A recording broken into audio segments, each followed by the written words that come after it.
siap menikmatinya, menghidupinya, serta membagikannya di generasi kami ini, khususnya di tengah keluarga kami yang terbatas dalam segala hal. Mampukan dia berdiri, serta biarkanlah dari mulut bibirnya yang keluar hanyalah kebenaran firman Tuhan semata. Dalam nama Tuhan Yesus, kami akan pulang dari tempat ini. Kami sungguh-sungguh mengalami pemulihan, mengalami kesembuhan, mengalami kelepasan, mengalami kemenangan, mengalami pembaharuan, serta mengalami pertemuan, dan kami akan pulang berbuah-buah lebat dan tetap. Dalam nama Tuhan Yesus Kristus bersedia, dan yang setuju sama-sama saya katakan amin. Tepuk tangannya sekarang buat Tuhan Yesus. Haleluya. Saya melihat ada 5.000 orang di depan saya. Berarti itu mungkin 2 tahun ke depan 5.000 ya. Karena mustahil, ya kan? Karena hari-hari ini banyak orang cari Tuhan kok. Dan salah satunya kita adalah point of contact-nya surga untuk dunia ini datang kepada Tuhan. Amin. Oke, tos kiri kami katakan Tuhan Yesus sudah siap. Haleluya. Silakan duduk, silakan duduk. Iya, ya ahohu. Ira ama ira ina pada difuset befu. Amin. Ya. Bagi Yesus, sabua ita. Setuju? Horas, saya bermarga Zebulon. Kalau Timbul Sidoli itu kakeknya Zebua. Jadi kita bersaudara. Nama saya Jody Sidaputar, ya. Saya sudah menikah, tapi istri saya ya buru-buru pulang ke surga Januari lalu, tanggal 26. Jadi tanggal 26 ini persis ulang tahun kemudian istri saya. Haleluya. Puji Tuhan. Baiklah Bapak Ibu Saudara, saya berterima kasih kepada hambanya, sahabat lama saya, sahabat saya yang paling gokil. Iya, Bapak Pendeta ya, Pastor Apollo Telembanua ya. Salam buat Bapak dan buat keluarga ini. Ya, senang berkenalan buat keluarga Tuhan di tempat ini ya. Puji Tuhan. Baik Bapak Ibu Saudara, hari ini kita akan sama-sama merenungkan satu pokok kebenaran bahwa keluarga adalah anugerah. Dan begitu ya, keluarga adalah anugerah. Pelan-pelan kita memahami dulu secara mantap, mendalam. Kenapa dikatakan keluarga adalah anugerah? Kenapa dikatakan anugerah? Anugerah adalah sebuah pemberian yang berharga, kan gitu ya. Apapun itu, sebuah pemberian yang berharga yang semestinya kita tidak layak menerimanya. Itulah anugerah menurut konsep firman Tuhan. Sedangkan kasih karunia adalah pengampunan yang diberikan kepada kita di mana seharusnya kita dihukum. Kan begitu. Nah, anugerah pertama adalah keselamatan. Anugerah yang lain salah satunya adalah keluarga. Anugerah artinya pemberian yang harganya mahal. Yang setuju katakan amin. Amin. Nah, karena keluarga ini adalah pemberian yang bernilai mahal, kita perlu memahaminya secara seksama. Kita perlu memahaminya secara tuntas. Yang setuju katakan amin. Nah, kenapa dikatakan anugerah? Oke, kenapa dikatakan anugerah? Alasan yang paling sederhana bahwa ketika saudara dipertemukan Tuhan dengan jodoh, itu bukan karena gagah saya, bukan karena saya pintar dan lain sebagainya. Bapak pendeta kita di tempat ini, Bapak ya Apollo Telembanua, dia dipertemukan dengan ibu bukan karena dia jago, bukan karena dia playboy, bukan saudara-saudara, bukan karena dia jago TP ya kan, teman pesona, enggak juga, walaupun memang iya dia pesonanya selalu tertempel dengan baik di mana-mana. Tapi bukan karena itu ya. Ketika Jogi juga dipertemukan dengan istri yang sudah mendiang, bukan karena aku jago merayu, bukan juga saudara-saudara. Aku seorang yang gaul, ya sangat gaul tahun 70-an, 80-an Bapak Ibu Saudara, ya kan? Jangan tanya. Tapi lama juga nikah. Kuanggarkan kejagoanku, enggak mempan. Nah, tapi ketika Tuhan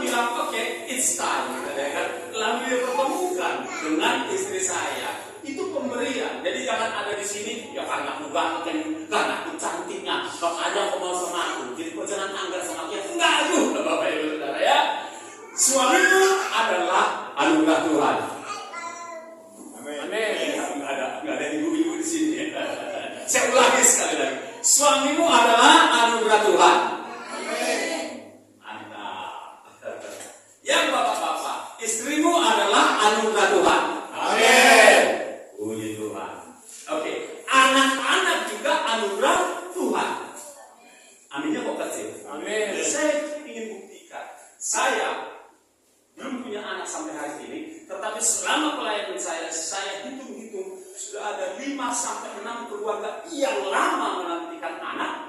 Saya doakan Tuhan berikan. Itu satu kita ngumpul. Tahun pertama kasih 1, tahun kedua sampai 3. Di Tomar juga ada yang sudah 4-5 tahun. Ya beri saya menikah, dia usianya sudah agak matang waktu menikah. Sudah hampir takut nggak punya anak. 3 tahun atau 4 tahun setelah menikah. Tuhan doakan dulu kami. Katanya pas kita bikin KTR yang berita, didoakan tahun berikutnya dikasih anak. Demikian juga di gereja kita sang tua. Pas saya altar call, ada satu mendatangi saya, tolong Pak doakan kami ingin punya anak. Doakan 2 bulan berikutnya positif hamil dan seterusnya. Anugerah. Saya belum dapat anak. Kan begitu. Tapi orang itu demi anak, berarti itu anugerah. Jadi bukan karena kita perlu sehat dan lain sebagainya. Ya, perlu kita hidup sehat supaya kita sehat. Tetapi orang banyak orang-orang yang sehat sampai hari ini belum punya keturunan. Dan begitu saudara. Berarti anak itu adalah anugerah. Yang setuju cepat katakan amin. Siapa lagi anugerah? Mertuamu itu anugerah. Kalau dalam bahasa Inggris Amerika, siblings katanya, kan gitu ya. Itu terkait semua di situ, keluarga inti, ya kan, mertua, keponakan, ya kan, sepupu itu semua anugerah. Amin. Ya semua anugerah. Keluarga, family itu nggak semata-mata hanya suami istri dan anak. Family dalam skop siblings, dalam skop relatives, kata Inggris itu semua tercakup di sana. Oke. Saya sebelum masuk dalam saya ingin bersaksi, menekankan, memastikan kepada kita Bapak Saudara betapa istri itu adalah berharga, betapa suami itu adalah berharga. Setelah istri saya meninggalkan saya tanggal 26 Januari tahun lalu, terasa sekali Pak. Sangat terasa ternyata dia penting. Terasa berharga sekali dia. Lepas dari kelemahannya kan gitu ya, pasti ada kelemahannya ya kan. Tapi lepas dari sederetan kelemahannya, saya merasa wow, dia penting, dia sangat penting, sangat berharga dalam kehidupan saya. Saya sangat terasa sekarang, apalagi kalau udah di atas ya jam 7 malam di tempat kita itu di Lot Dendang itu ada yayasan. Jadi kalau siang praktis ramai. Yayasan itu yang punyanya sahabat kami, Pak Yoyo, Bapak Ibu kenal. Nah itu pelayanan untuk anak-anak, pelayanan untuk ibu dan ayah anak-anak begitu. Tapi giliran malam terasa sekali tidak ada teman hidup. Nah di posisi itulah terasa sekali bahwa istri itu, pasangan hidup itu adalah anugerah. Oleh sebab itu Bapak Ibu Saudara, ya, kita harus hargai yang namanya anugerah. Katakan amin. Ingat, contoh saja. Ketika anakmu atau engkau mendapatkan medali, bukankah ini kita taruh di tempat yang khusus, di atas lemari atau di atas bebek, pokoknya agak tempatnya menonjol dan kita pajang di sana. Apakah itu medali, apakah itu trofi dan lain sebagainya. Itulah yang membuktikan bahwa yang namanya anugerah, pemberian gift itu penting dan berharga. Katakan penting dan berharga. Ya, itu contoh yang paling faktual gitu saudara-saudara. Barang itu aja kita hargai. Jadi itu mewakili bahwa kita harus menghargai pemberian yang berharga. Anak-anak. Oke, pertama kita harus lihat dulu, benar enggak bahwa keluarga itulah anugerah, pemberian Allah. Kita lihat secara cepat dulu dari Kejadian 1 ayat 27-28. Oke, kalau ada yang bisa bantu cepat baca, ya mungkin ada yang lebih cepat dari saya. Oke, mohon bantuannya supaya saya bisa fokus di sini dan saudara bantu untuk membacakannya. Kejadian 1 ayat 27-28. Kalau sudah ketemu boleh dibacakan. Maka Allah menciptakan menciptakan manusia itu menurut gambarnya, menurut gambar Allah diciptakannya dia, laki-laki dan perempuan diciptakannya mereka. Allah memberkati mereka, lalu Allah berfirman kepada mereka, beranak cuculah dan bertambah banyak, penuhilah bumi dan taklukkanlah itu. Berkuasalah atas ikan-ikan di laut dan burung-burung di udara dan atas segala binatang yang merayap di bumi. Terima kasih. Ayo ya, dari sejak semula Allah lah yang mendirikan keluarga. Gitu saudara. Allah yang mendirikan. Oke, ada dua lembaga yang didirikan oleh Allah, langsung oleh Allah di muka bumi. Pertama keluarga, yang kedua gereja. Ya, itu yang langsung Tuhan yang mendirikannya. Itulah sebabnya perlu kita pahami makna keluarga dalam konteks gereja.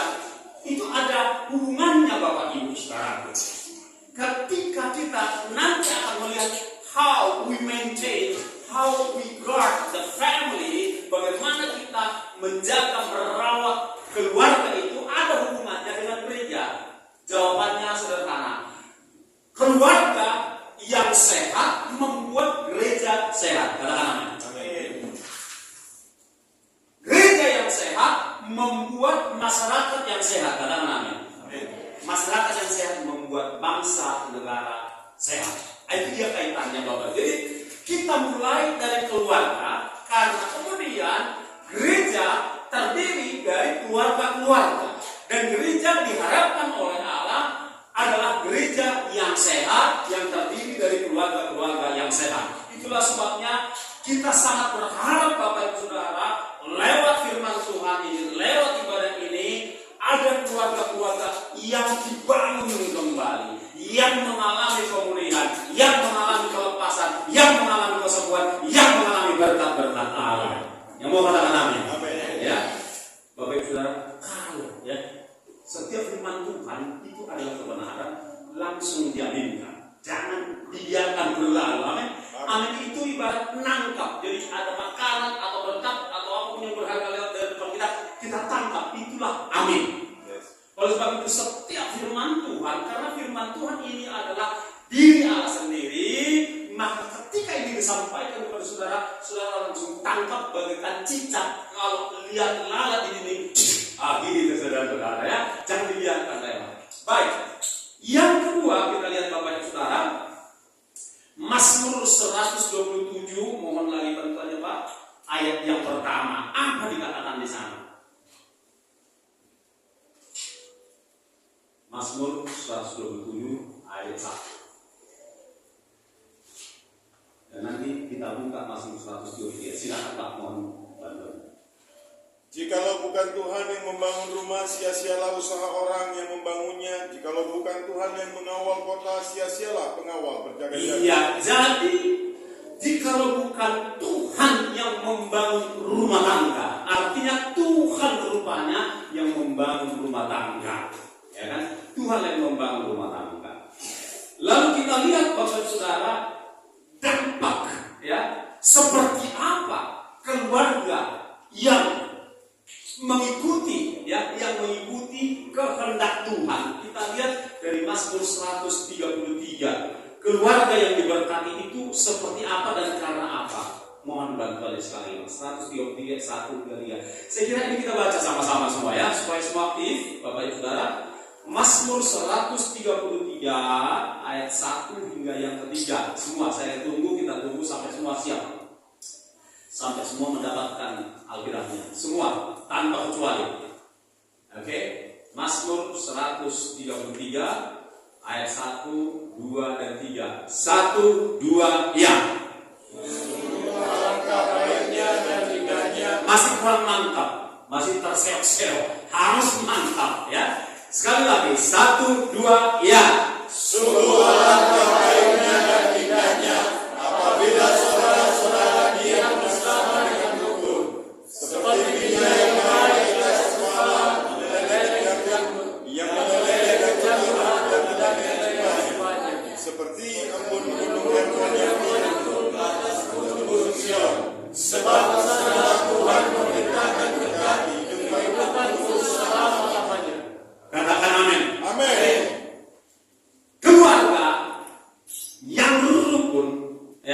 suami, istri, anak, dan siapapun seisi rumah kita duduk rukun akan menjadi gudang berkatnya Allah ditumpahkan. Katakan amin. Katakan kepada orang di sebelah, rumahku, aku mau rumahku menjadi gudang berkat Allah. Katakan kiri kanan. Kasih tahu kiri kanan. Ucapkan ya. Dari ucapan dulu. Sekali lagi. Ikuti saya. Saya mau rumah kami menjadi gudang berkat Allah. Haleluya. Amin. Amin, saudaraku. Terjadi itu mulai hari ini. Mari kita lihat bagaimana kita merawat keluarga itu supaya rukun dan damai. Kita lihat Bapak Ibu Saudara dari Kolose 3 ya, ayat 18 hingga 21.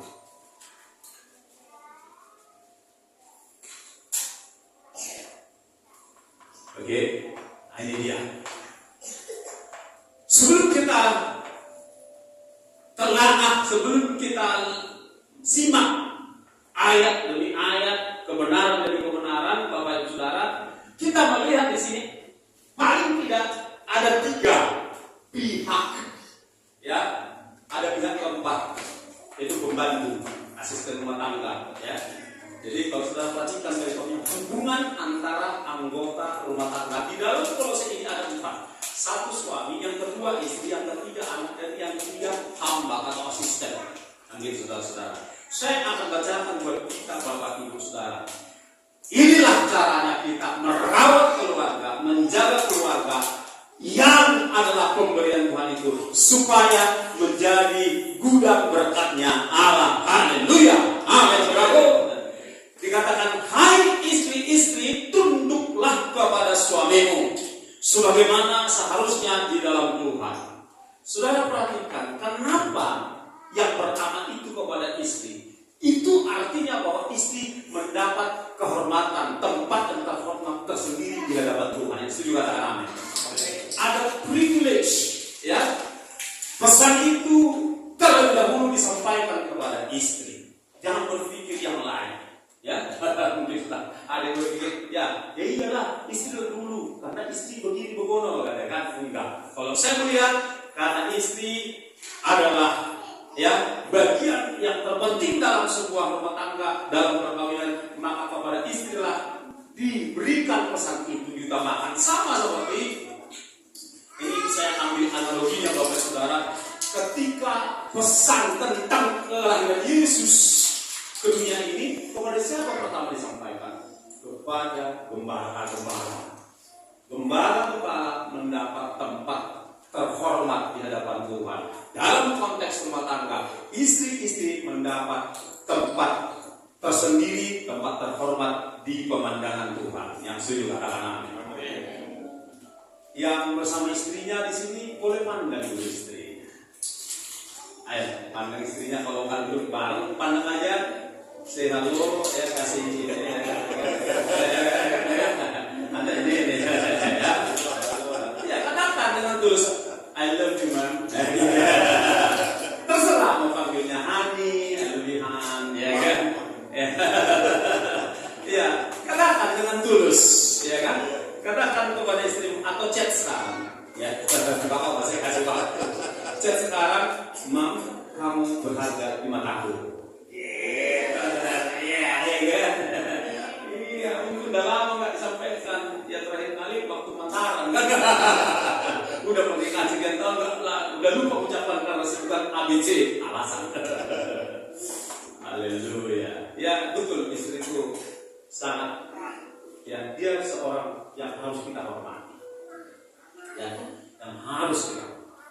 Saya mendorong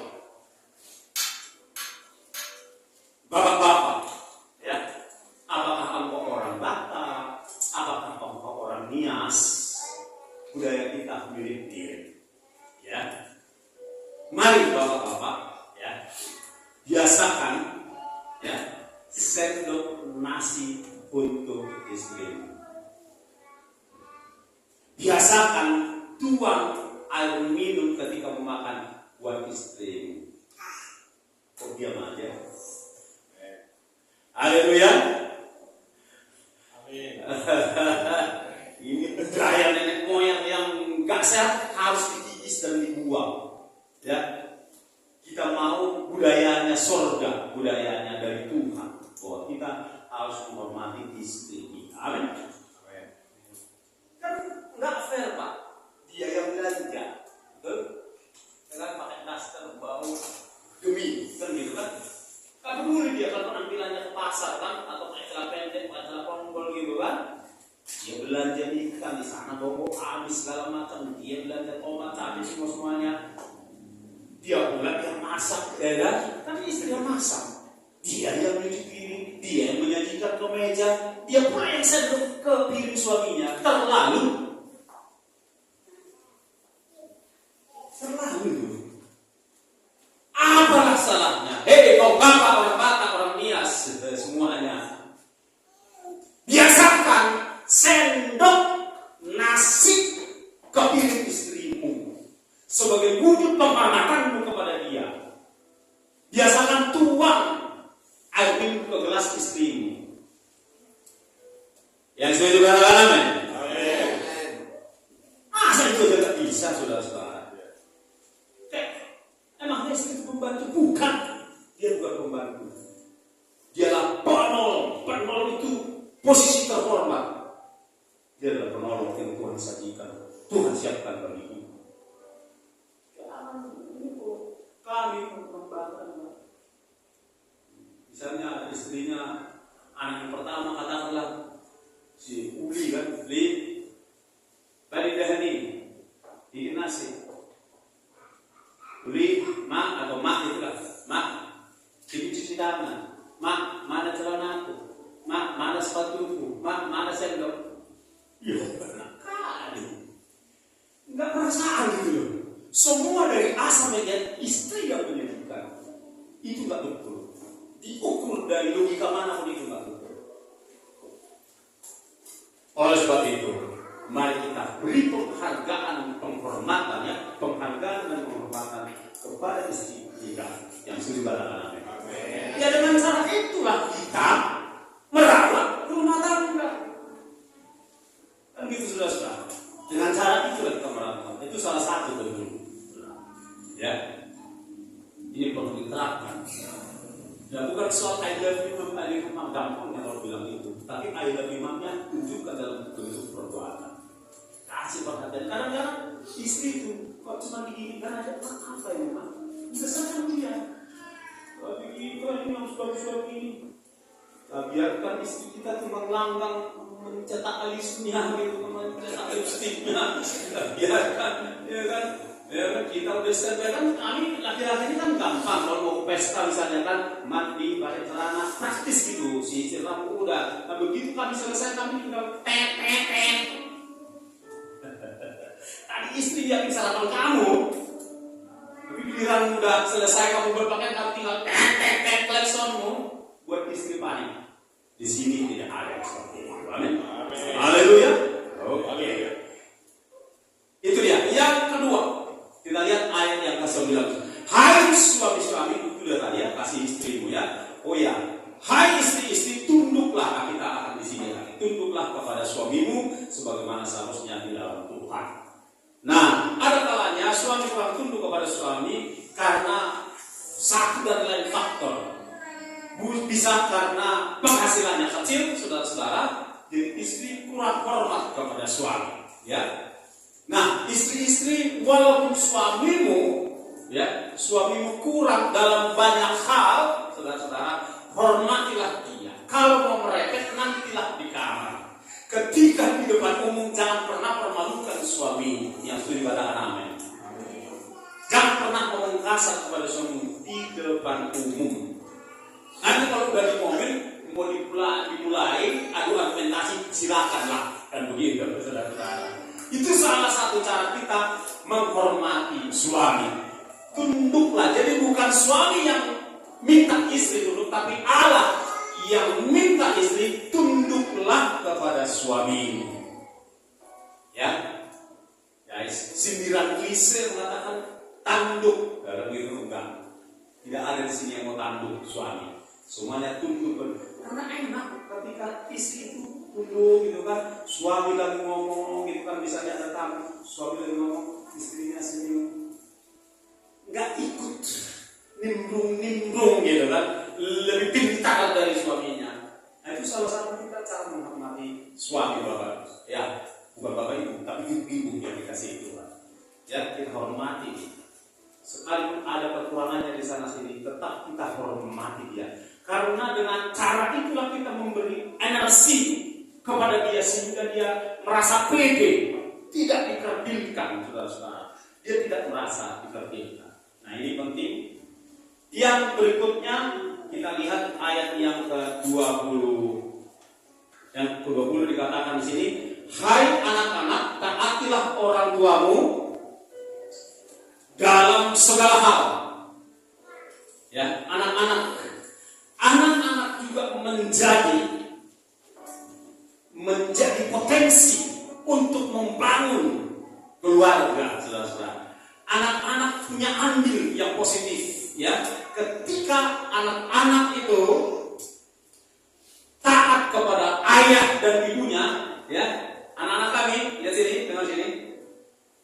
Hormati ayah dan ibumu, ya, supaya engkau panjang umur, engkau diberkati, masa dewasamu kau sukses menjadi pejabat, orang kaya, jadi dokter, insinyur dan lain sebagainya.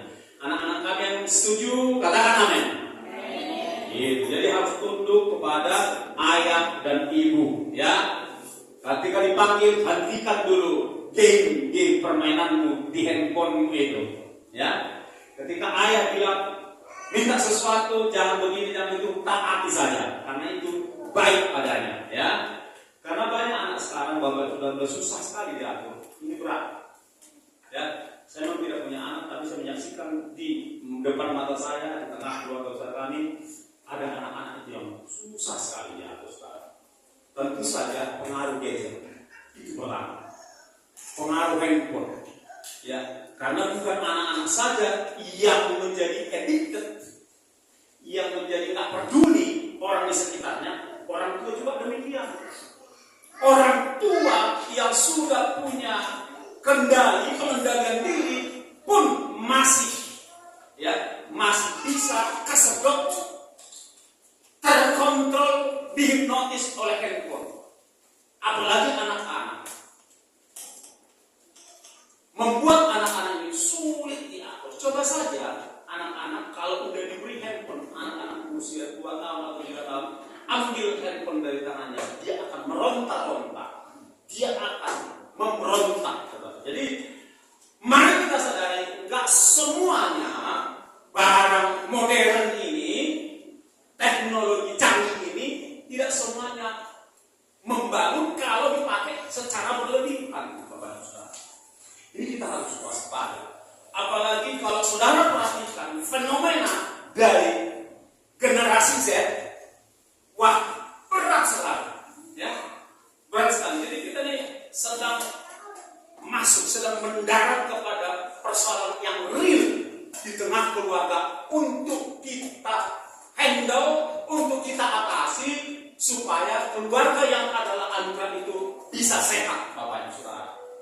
Nah, saudara silakan teknik tersendiri bagaimana mengatasi atau membatasi anak-anak saudara untuk tidak terlalu banyak pegang handphone. Karena itu sumber utama sekarang yang membuat anak-anak ini tidak mau dengar siapapun. Ini kita hidup di zaman yang seperti itu. Kalau itu dibiarkan, maka mereka akan liar, mereka akan puas. Bahkan Bapak Saudara, mereka anak sekarang banyak yang juga toksik. Ngerilah. Anak-anak dari keluarga yang tidak takut Tuhan, saya dengar sendiri, ucapannya udah keterlaluan. Udah biasa mengucapkan bagian terhormat dari laki-laki, bagian terhormat dari perempuan. Ngeri. Udah seenaknya Pak. Sekali saya pikir. Ya, di kondisi itu kita hidup, di kondisi itu keluarga hidup, di mana kita bertanggung jawab untuk menjaga, merawat dan mengawasi mereka.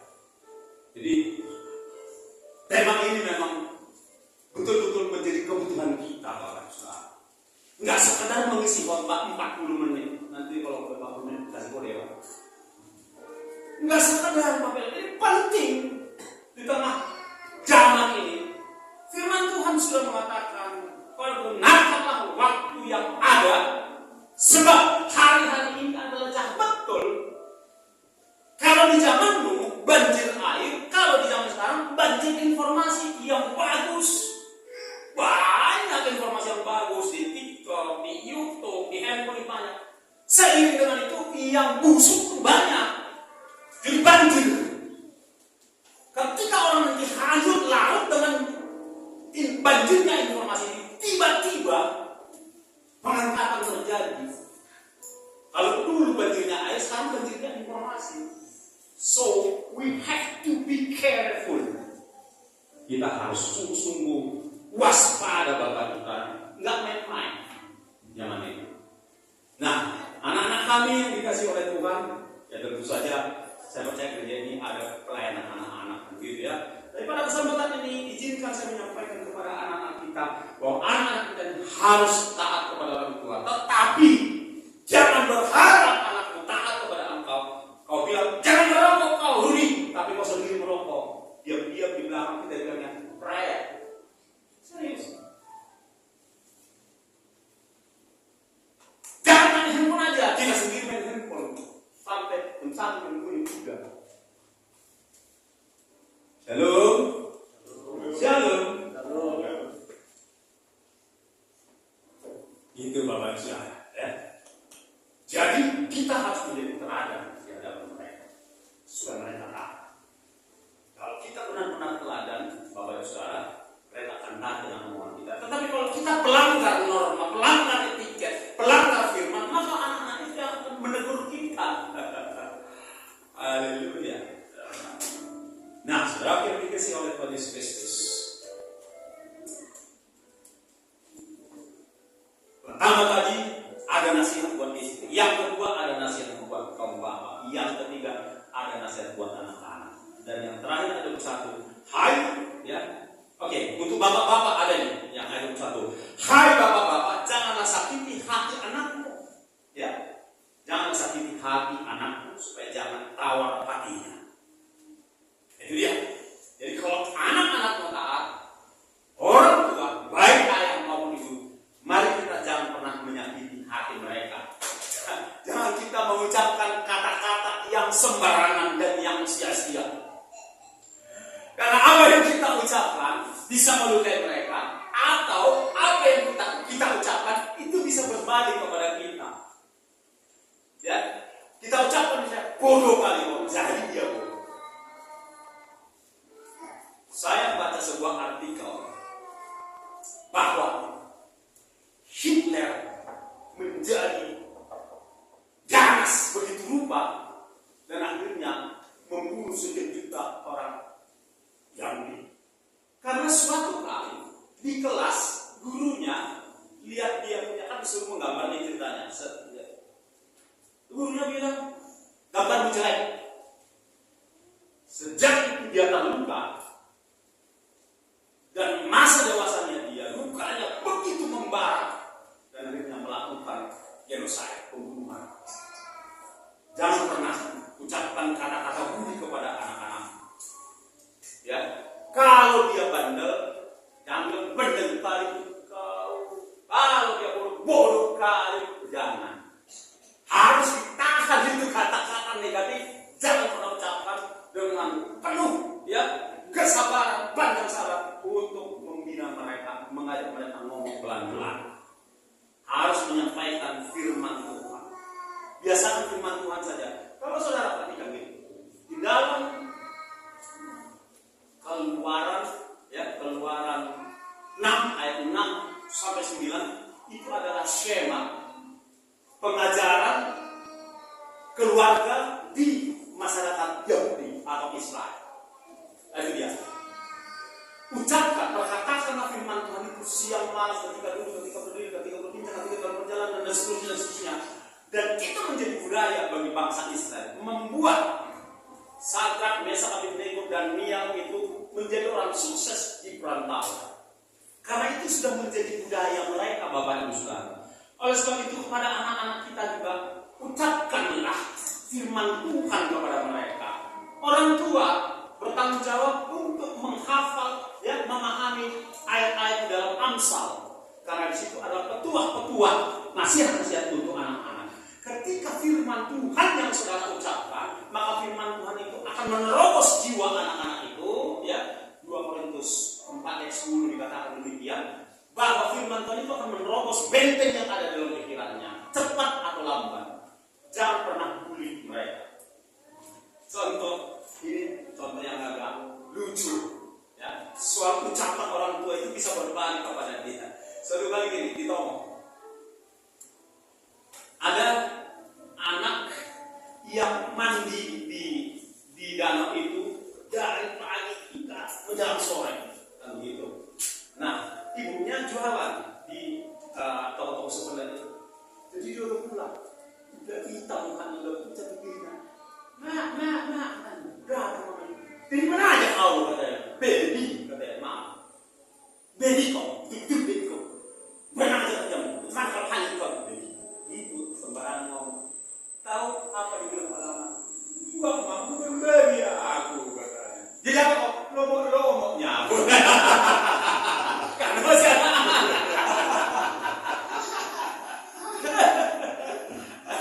ini memang lucu.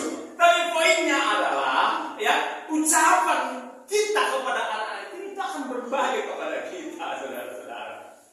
Atau ucapan kita itu bisa melukai mereka dan susah untuk membalinya kalau kita nggak rela minta maaf sama anak-anak itu. Oleh sebab itu, ya, hai bapak-bapak dan ibu, jangan menyakiti hati anak-anak supaya jangan tawar hatinya. Kiranya Roh Kudus menolong setiap kita, Bapak Ibu Saudara, untuk menerapkan firman Tuhan yang kita renungkan pada hari ini. Ya, kita berdoa, Roh Kudus menolong kita menerapkan sehingga semua keluarga yang ada di tempat ini, haleluya, diberkati oleh Tuhan. Amin. Amin. Amin. Saya terlalu percaya, ya, bahwa setiap firman Tuhan yang diperkatakan dari mimbar kudus ini itu menjadi kehidupan, menjadi nyata dalam hidup saudara. Kita akan baca sekali lagi, ucapkan lagi Mazmur 133. Mohon ditampilkan, kita bangkit berdiri. Haleluya. Ini dia terjadi, ya. Ini dengan iman yang teguh, yang pasti kita berkatakan ini, sehingga kita pulang dengan membawa berkat Tuhan dan akan diberkati pekerjaanmu, diberkati bisnismu, diberkati apapun usahamu, apakah usahamu online, apakah usahamu di pasar, apakah usahamu jasa, apakah usahamu profesimu sebagai karyawan swasta, karyawan pemerintah, engkau diberkati lebih dari tahun-tahun yang lalu. Saya berkatakan ini dari mimbar kudus ini di dalam satu nama, di dalam nama Tuhan Yesus Kristus. Kita perkatakan dari Mazmur 133, 1, 2, 3. Sungguh Allah baiknya dan indahnya apabila saudara-saudara dia bersama dengan rukun, seperti minyak yang baik di atas kepala menoleh ke janggut, yang menoleh ke janggut harum dan ke leher jubahnya, seperti embun gunung Hermon yang turun ke atas gunung Sion. Sebab kesalahan Tuhan menyatakan berkat kehidupan untuk selama-lamanya. Amin.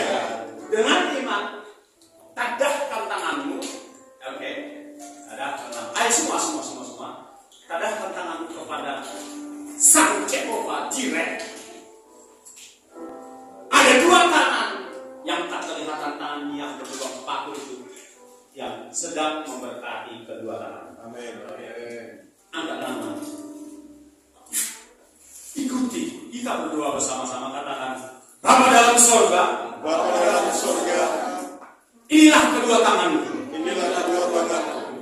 Berkati dan urapilah kedua tanganku ini, Berkati dan urapilah kedua tanganku ini, supaya apapun yang ku kerjakan supaya apapun yang akan terjadi yang tidak menyalahi firman-Mu, yang tidak menyalahi firman-Mu, Engkau buat berhasil, Engkau buat berhasil, Engkau buat berlimpah-limpah. Engkau buat berlimpah-limpah. Pekerjaanku, usahaku, bisnisku, Bisnisku, profesiku, profesiku, pelayananku, Engkau berkati berlimpah-limpah. Engkau berkati berlimpah-limpah. Jadikan rumah kami Jadikan menjadi gudang berkat Tuhan gudang berkat mulai hari ini Mulai hari ini. sepanjang tahun ini. sepanjang tahun ini. Saudara tumpangkan tangan di kepalamu dan kita berdoa berdoa untuk kesehatan. Haleluya. Kita berdoa bersama-sama. Bapa dalam surga, Bapa dalam biarlah dua tangan yang berlubang paku, biarlah dua tangan yang berlubang, yaitu tangan Tuhan Yesus yang berbilur-bilur, yaitu tangan Tuhan Yesus yang memberkati kesehatanmu. berkati kasih kesehatan, Mulai dari ubun-ubun mulai dari tubuh sampai telapak kakiku, sampai telapak kaki, diberkati diberkati dengan kesehatan yang sempurna. dan sempurna. Aku menolak sakit penyakit. Menolak sakit penyakit, Aku menolak kelemahan-kelemahan tubuh. aku menolak kelemahan, Aku menolak virus-virus, virus, bakteri. bakteri, Aku tolak dalam nama Tuhan Yesus. Hari ini dan seterusnya, tensiku normal di dalam nama Tuhan Yesus. Gulaku normal dalam nama Tuhan Yesus. Kolesterol normal dalam nama Tuhan Yesus. Asam urat juga demikian. Lambungku bagus, paru-paruku bagus, jantungku bagus, seluruh organ-organ besar dalam tubuhku bagus, sehat, kuat. Tulang-tulangku diberkati, sehat, kuat. Persendianku diberkati, sehat, kuat. Mataku jernih, pendengaranku jernih, ikatanku tajam, diberkati di dalam nama Tuhan Yesus. Oleh bilu-bilu Yesus, oleh Yesus yang adalah Jehovah Rafa, manifestasikan ya Tuhan, Engkau adalah Jehovah Rafa dalam kehidupanku dan seisi rumahku. Bapak di surga, terima kasih Tuhan untuk gereja di tempat ini yang Tuhan akan pakai menjadi besar dan besar Tuhan. Dan percaya tahun ini pun jemaat ini akan rajin membawa jiwa-jiwa dari luar sana Tuhan untuk kami boleh beribadah di sehingga jemaat ini bertumbuh terus dan bertambah. Dalam nama Tuhan Yesus, nama Tuhan dipermuliakan, kami berkati, kami bersukacita. Di dalam nama Bapa, Putra, Roh Kudus, dalam nama Tuhan Yesus Kristus, kita yang diberkati Tuhan, keluarga yang diberkati Tuhan, sama-sama kita katakan. Amin. Amin. Terima kasih Tuhan.